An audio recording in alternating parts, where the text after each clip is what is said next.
I will show you some important lines which you will really miss at the time of study. Assalamu alaikum my YouTube family. I hope you are fine and you are doing well in your studies. And today this is the second chapter of 11th class and I will literally make you learn in just 3 minutes. Just watch. Here I will show you some important lines which you will really miss at the time of study, and I am showing you all those things because I am experienced student of this chapter. So I will show you here. इसमें इस वाले para में बस इतना important है जो मैंने highlight करके रखा है, और यहाँ पे आर्य छुटेकर में ये जितना भी मैंने हाईलाइट किया सब इम्पोर्टेंट है. It is a important paragraph here. यहाँ पे 3 डोमेन सिस्टम जो है ना, ये यहाँ पे एक्सप्लेन नहीं किया गया है और मैंने एक्सप्लेन करके रखा है यहाँ पे. You can focus here. और यहाँ पे the thing which you will forget कि आप लोग ये वाले जो फाइलोजेनेटिक रिलेशनशिप है ना, you will forget this. So you have to focus on this phylogenetic relationship. आप हर एक चीज़ पढ़ोगी, जब क्वेश्चन में आएगा ये भी, तो you will not understand it. So you have to focus here because ये कंपैरिजन करता है एवोल्यूशनरी रिलेशनशिप को भी. सो इस पे नज़र रख कर मारना कि आर्य विटेकर में ये भी आता है. बाकी ये सिंपल है. और हाँ, यहाँ पे एक एक्स्ट्रा पॉइंट मैं शो कर रहा हूँ. ये 3 बार टेस्ट्स में आया था. यूज्ड इन सेवेज, जो क्लामाइडोमोनासिड क्लोरेला है, ये सेवेज ट्रीटमेंट में भी इस्तेमाल होते हैं. और यहाँ पे इंक्लूड होते हैं प्रोटेस्ट्स में. ये दोनों चीज़ें इंपॉर्टेंट है और ये एक्स्ट्रा है, इसे बुक में नहीं है बट आते बहुत हैं. सो यहाँ पे किंगडम मुनेरा में जो शेप्स है, आप इसको निमोनिक की तरह याद रखो कि वीडियो कॉल बस, वीसी बस. सो यहाँ पे जिस पे फोकस करना है वो है कि ये जो बैक्टीरिया है, एक तो ये स्मॉल है मगर कॉम्प्लेक्स इन बिहेवियर है. और इसमें क्या होता है, ऑटोट्रॉफ, हेटेरोट्रॉफ, सेप्रोट्रोफिक में क्या होता है कि इनमें बोलते हैं कि ये तीनों में से कौन सा ये मोस्टली होता है. So it is heterotroph. इस पे मेजॉरिटी पे याद रखना, ये क्वेश्चन आता है हर टाइम पे यहाँ. और आर्क बैक्टीरिया में भी ये तीनों चीज़ें आते हैं जो कि आप लोगों को लर्न करने. और एक्स्ट्रा लाइन जो आती है वो ये है जो मैंने यहाँ पे लिखी है. इस पर फोकस करो और आप लोग इजीली अंडरस्टैंड कर पाओगे ये सब. और यहाँ पे मैंने ये वाला पैराग्राफ यहाँ तक जितना भी है ना, हेटेरोट्रॉफिक बैक्टीरिया तक, ये मैंने इसमें निमोनिक में ये फंसा के रखा है. और आप जब ये पढ़ोगे ना तो आपको ये सारा पैराग्राफ क्लियर होगा. करना क्या है, यू बैक्टीरिया को ट्रू बैक्टीरिया लेना है. ट्रू बैक्टीरिया में साइनो बैक्टीरिया आता है जिसका रिजिड सेल वाला होता है.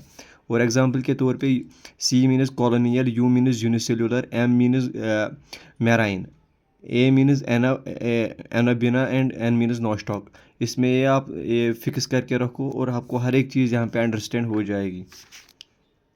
और अगर हम यहाँ पे कीमोसिंथेटिक ऑटोट्रॉफिक बैक्टीरिया की बात करेंगे ना, तो इसने ये क्या करता है, इनऑर्गेनिक सब्सटेंस को ऑक्सीडाइज करता है. और मैंने यहाँ पे नैन इस्तेमाल करा है क्योंकि नैन मतलब नाइट्राइट, अमोनिया और नाइट्रेट को ये ऑक्सीडाइज करता है. और पिन्स को ये रिसाइकल करता है, यानी phosphorus, iron, nitrogen and sulphur. आप लोग इसे फोकस करो और ये इजीली आपको याद हो जाएगा, इसलिए मैं ये शो कर रहा हूँ आपके लिए. बाकी हेटेरोट्रॉफिक बैक्टीरिया तो ईजी है, इसमें कुछ कंफ्यूजन नहीं होना चाहिए. और किंगडम प्रोटिस्टा में भी जितनी भी चीज़ें हैं वो मैंने यहाँ पे इसी तरह आप भी क्लियर करके रखो तो आप लोगों को ये ईजीली अंडरस्टैंड हो जाएगा. सिंगल सेल यू करें. ओ और एन का मतलब ये है कि न्यूक्लियस जो है वो भी मेम्ब्रेन बाउंड है और ऑर्गेनेल्स भी मेम्ब्रेन बाउंड है, इसलिए मैंने गोल करके रखा है ताकि मेम्ब्रेन बाउंड है. साइनोबैक्टीरिया में मैंने यहाँ पे गाड़ी लर्न किया है, यानी गोल्डन अलगी एंड डायाटम्स, जिसमें डेस्मिडस आते हुए हैं. और यहाँ पे जो एक्स्ट्रा पॉइंट है वो मैंने यहाँ पे लिख के रखा है, ये भी आप नोट करिए. सिंपली आप अगर यहाँ पे फोकस करोगे ना तो यहाँ पे ये दोनों, ये जो क्राइजोफाइट है, ये दोनों है मैराइन एज वेल एज ये, एक तो ये मैराइन भी है और ये फ्रेश वाटर भी है. और आप लोगों को फिर यहाँ पे इसमें ये याद रखना है कि मैराइन ये वाला होगा और फ्रेश ये वाला होगा. और यहाँ पे जो सबसे इम्पोर्टेंट लाइन है ना जो अभी तक नहीं आई है और आ सकती है, वो है ये. इसका जो यूग्लिनोइड के पिगमेंट्स है वो रिजेंबल करते हैं like higher, resemble like higher plants. तो ये वाली लाइन बहुत इंपॉर्टेंट है. और बाकी सिंपल है. और स्लाइम मोल्ड में भी जो एक्स्ट्रा लाइंस आती है वो मैंने नोट करके रखी है और हर टाइम आई है. और क्वेश्चन यहाँ पे ये आया था कि स्पोरस पोजेस ट्रू वॉल्स, ये मतलब लाइन दी है मगर हमारे जो क्वेश्चन में था वो था do not have cell wall. So इस पे भी फोकस करके रखिए आप. और मुझे जितना मेरा अंदाज़ा है, मैंने सोचा था ये 2025 का क्वेश्चन आएगा, पर नहीं आया। यू हैव टू फोकस यार कि हेटेरोट्रॉफी जो है ना, ये प्रिमिटिव रिलेटिव्स ऑफ एनिमल्स है, यानी ये this line is so much important, इस पर फोकस करके रखो। बाकी यहाँ से इजी है। और हाँ, यहाँ पे भी मैंने निमोनिक जो याद रखा है वो मैंने एग्जांपल में मैंने यहाँ पे याद रखा है राम राय, जो आपको फिर अल्बुगो म्यूकरेन राइजोपस है, तो ये भी आप लोगों को इजीली याद होगा ऐसे। और इसमें मैंने डेमो याद रखा है, जिसमें आप लोगों को ये इजीली समझ आए कि डैम प्लेसेस पे एक्वेटिक है, मैराइन है। इस ऐसे ही आप अंडरस्टैंड करो खुद निमोनिक को, और ख़ुद बनाओ अपने तौर पे, तो आप लोगों को ज़्यादा ये लर्न हो जाएगी। और ये यहाँ पे जो क्वेश्चन आता है ना इस वाले पैराग्राफ में, वो ये है कि PKMOV यानी प्लाज्मोगेमी, यहाँ पे ये सीरीज़ है कि जो फॉलो करनी पड़ती है। प्लाज्मोगेमी के बाद कैरियोगेमी होती है, और कैरियोगेमी के बाद मियोसिस होती है। So this is so much important here. बाकी सिंपल है। और यहाँ पे भी एक ये चीज़ यहाँ पे रखी है कि एस्कोमेस्टिस और बेसिडोमाइस्टिस में इनमें दो डाइकैरियोटिक स्टेज आता है। तो आप याद रखो कि AB में डाइकैरियोटिक स्टेज आता है, यानी एस्कोमाइस्टिस और बेसिडोमाइस्टिस में। बाकी सिंपली यहाँ पे मैंने कैन का इस्तेमाल किया है, और निमोनिक लर्न हो गया है। एग्जाम्पल्स याद हो गए। केट यहाँ पे रखो जिससे ये होगा ये लर्न, और यहाँ पे पूमा याद रखो जिससे ये भी लर्न होगा। Most important thing kingdom plant में एक चीज़ एक्स्ट्रा आती है, 2-3 बार आई है अभी तक।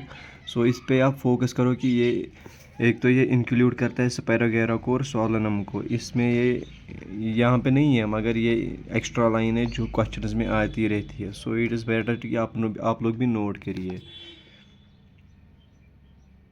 और यहाँ पे अगर बात करेंगे वायरस वायराइड, तो सिंपली है। और यहाँ पे जो इस वाले पैराग्राफ में जितना भी निमोनिक बन सकता था मैंने बनाया, यानी मैंने वायरस में सिम है रखा, जिसमें से आप लोगों को सारे डिजीज़ लर्न हो जाएगी। और प्लांट्स में सिंगल स्टैंडर्ड RNA है, एनिमल्स में सिंगल डबल स्टैंडर्ड RNA और डबल स्टैंडर्ड DNA है, और बैक्टीरिया में डबल स्टैंडर्ड DNA। सिंपल सा मैंने निमोनिक बना के रखा है, जिससे आप लोगों को ये कभी भूल नहीं पाओगे आप कभी ये। सो यहाँ पे मैंने कॉम लर्न किया है, जिसमें ये डिजीज़ आ जाती है। और PYQ में ये सिंपल आप लोगों को अब खुद समझ आएगा। यहाँ पे ये वाली 2 चीज़ें बहुत ज़्यादा इंपॉर्टेंट, जो 5-6 बार पूछी जाइए PYQ में। So it is important here. और यहाँ पे आप थोड़ा सा कन्फ्यूजन में पढ़ पाओगे कि फाइकोबायोट और माइकोबायोट में ये एब्जॉर्व कौन करता है, और शेल्टर कौन देता है। आप लोग इससे फोकस करो। ये मैंने यहाँ पे निमोनिक बना के रखा है, AP सीरीज़ और FM। तो बाकी अगर वीडियो पसंद आया हो तो कमेंट करिए कि तीसरे चैप्टर के लिए चाहिए कि नहीं। Thank you, have a nice day.